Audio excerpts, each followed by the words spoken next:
July 14, 1944, at exactly 9:42 a.m., 9,000 meters above enemy territory, an American bomber flew straight into a wall of black explosions. For the men inside, this was supposed to be a routine mission. One target, one bomb run, then home. At the controls sat a 24-year-old pilot with 17 combat missions behind him and almost no margin left for luck. He watched flak tear the sky apart, knowing the statistics were against him. In this air war, survival was never guaranteed. Then, in less than a second, everything that made the aircraft fly disappeared. The nose of the bomber was erased. The instruments were gone. 2 crewmen vanished with it. Cold air, wind, and silence rushed in where a cockpit had been. What followed should have been impossible. For the 10 minutes, this aircraft would remain in the air without a nose or instruments. The bomber was part of a 60-aircraft formation flying out of southern Italy, assigned to strike rail yards and fuel facilities deep inside German-controlled territory. On paper, the mission was simple. Fly in formation, drop the bombs, turn south, return before fuel ran out or fighters arrived. By the summer of 1944, every crewman understood the reality behind those orders. In the 15th Air Force, statistics whispered a quiet truth. Out of every 10 men who climbed into heavy bombers, most would never complete their tour. Some were killed, others captured. Many simply disappeared. As the formation approached the target, anti-aircraft fire intensified. Hundreds of heavy guns were positioned below, firing in calculated patterns designed to shred aluminum and flesh alike. Black bursts filled the sky. The aircraft shook violently as metal fragments punched through wings and fuselage. Still, the formation pressed forward. Breaking formation meant isolation. Isolation meant death. For these crews, staying together was the only protection they had left. Inside the bomber, no one spoke. Each man focused on his position, trusting the others to do the same. Bombardiers checked release switches. Gunners scanned empty sky. Pilots held course through turbulence, flak, and fear, knowing the most dangerous seconds were still ahead. None of them expected what the next moment would bring. The bombs were released on target. 2 tons of explosives dropped away, and the aircraft surged upward as the weight vanished. For a fraction of a second, it felt like success. Then the flak found its mark. An 88mm shell struck the nose of the bomber head-on. The explosion was instantaneous. Everything forward of the cockpit ceased to exist. The bombardier's compartment vanished. The navigator's station vanished. Plexiglass, metal, instruments, and 2 men were erased in a single violent flash. Inside the cockpit, there was no sound of tearing metal. There was only sudden emptiness. Wind exploded inward at 30,000 feet. Temperatures plunged far below freezing. Blood, debris, and fragments of insulation whipped through the air. Where flight instruments had been moments before, there was now open sky. Where a control column should have stood, there was nothing. The nose section that anchored the cockpit no longer existed. The aircraft's center of gravity shifted violently. With no weight forward, the bomber pitched upward toward a stall. The horizon disappeared. The pilot could see only blue sky through the massive hole where the nose had been. At that moment, by every rule of engineering and training, the aircraft should have fallen out of the sky immediately. Instead, it hesitated, balanced briefly, and refused to die. Somehow. Still, for several seconds, the bomber climbed uncontrollably, seconds away from a fatal stall. The pilot had no instruments, no control column, no clear understanding of what the aircraft was doing. He could only feel the movement through his seat and watch the horizon through empty air. Cold wind screamed through the open front of the aircraft. At that altitude, exposed skin froze in moments. The cockpit became a violent tunnel of noise and pressure. Blood from the explosion coated the floor and walls. Somehow, the aircraft responded. The nose slowly dropped. The wings leveled. Against all expectation, the bomber returned to a fragile, unstable equilibrium. It was still flying. Not because it was meant to, but because physics had not yet finished deciding. For the moment, lift still existed, engines still turned, and gravity had not fully won. Every second now was borrowed time, ticking loudly inside the shattered aircraft. Deep inside the fuselage, behind the ruined cockpit, something remained intact. Steel control cables ran through the bomb bay, stretched from the shattered front of the aircraft toward the tail. They were never meant to be seen, never meant to be touched during flight. The explosion had stripped away their coverings. Now they hung exposed, vibrating violently in the slipstream. Elevator cables, rudder cables, aileron cables, thin lines of steel that still connected the pilot's movements to the control surfaces far behind. The crew saw them immediately. Without those cables, the aircraft would already be dead. With them, there was a possibility, a terrible one. Someone would have to physically hold them steady. Someone would have to pull them by hand, matching the pilot's intentions without instruments or orders. No checklist covered the situation. No training manual mentioned it. But everyone understood the same truth at the same time together. They moved without discussion. The radio operator stepped forward first, followed by the flight engineer and a waist gunner. Each man wrapped gloved hands around bare steel, feeling vibration and force transmitted directly from the air rushing past the aircraft. There was no way to communicate with the cockpit. The intercom was gone. The men could not see what the pilot saw. They had no instruments, no horizon, no reference point. Everything depended on timing and instinct. When the pilot adjusted engine power, the aircraft reacted unevenly. The men learned quickly. Pull left, the nose moved left. Pull right, it corrected. Pull back, the aircraft climbed. Release too much, and it dropped. Every movement required strength, precision, and restraint. The cables cut into gloves. Cold, numbed fingers. Muscles burned under constant tension. One mistake would send the bomber into a stall or spiral. Still, they held on. This was not flying. It was balance. A crude, human replacement for systems designed by engineers and tested in laboratories. 3 men stood in the bomb bay, acting as living control mechanisms, while the pilot used engine power as his only remaining tool. Together, they kept 65,000 pounds of damaged metal in the air. Every second was a negotiation between gravity and will. Physics pressed downward. Human hands pulled back.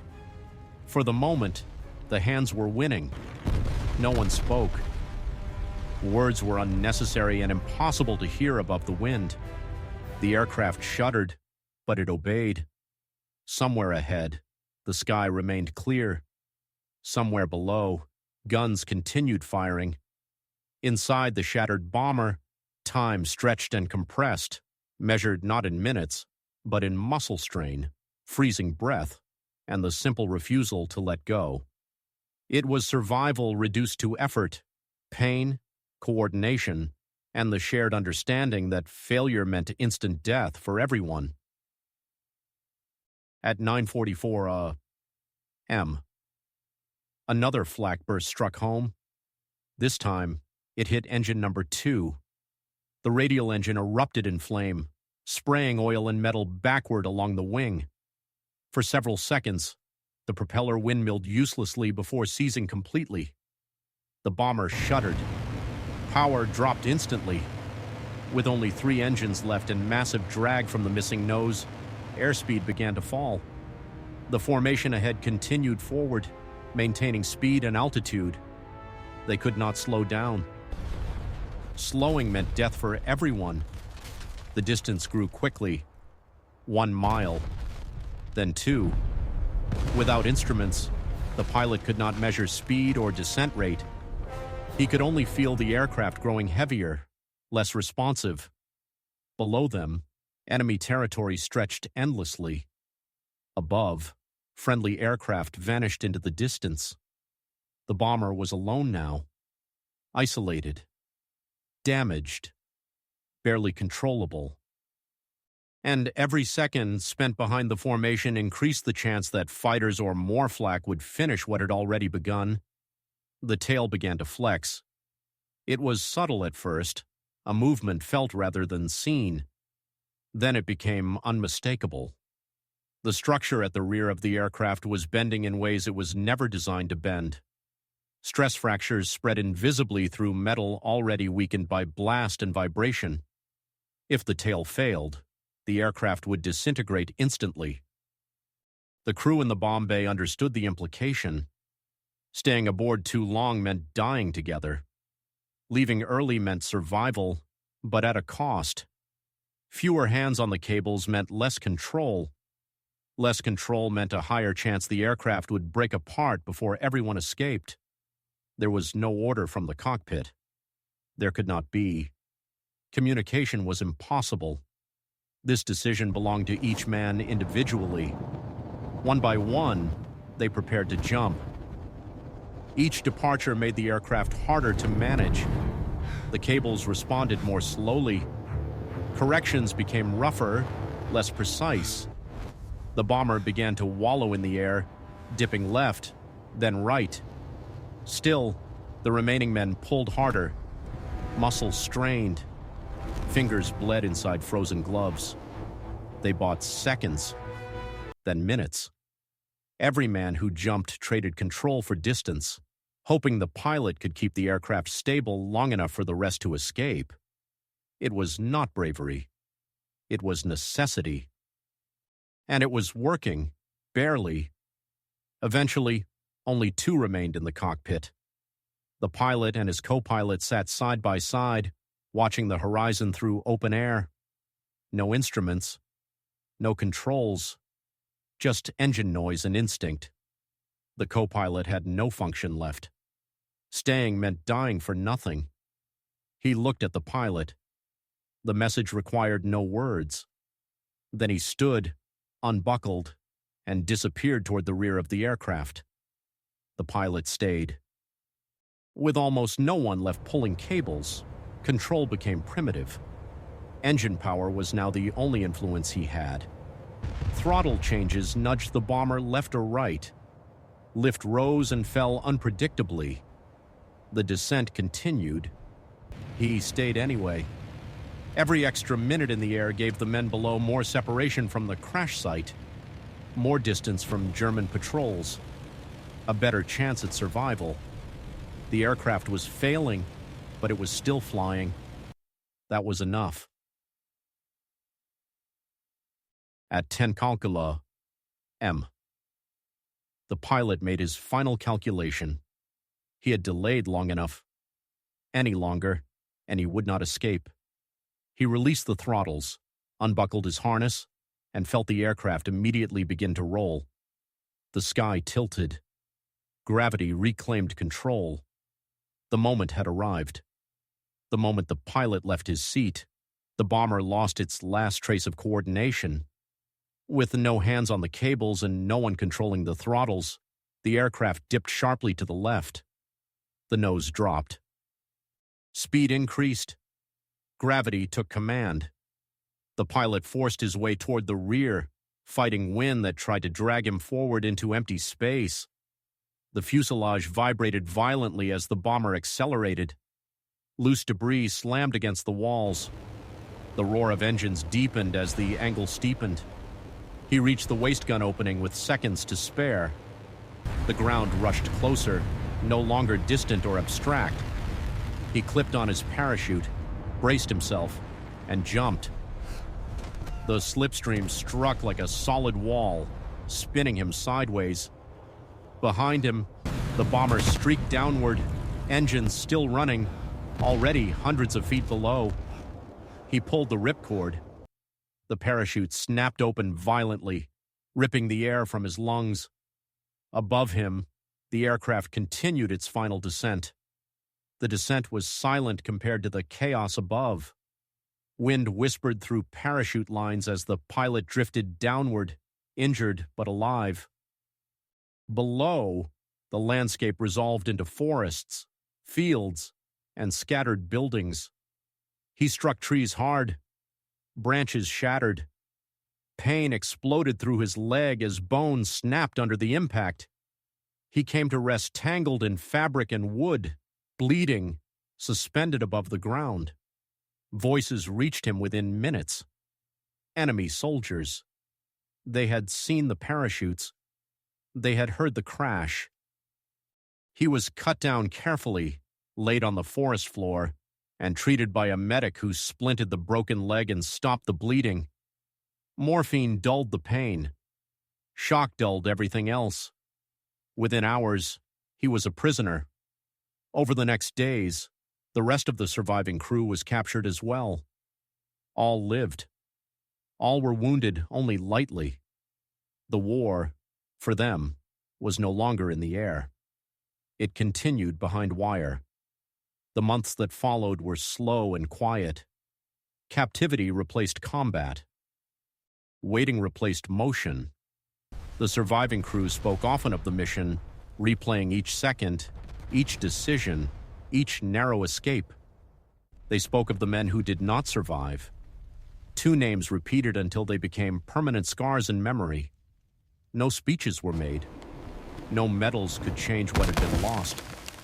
Years later, the pilot returned home. He built a life far removed from bombers and flak. When asked about that day, he never called it heroism. He said only that everyone did what was necessary. The aircraft should not have stayed in the air.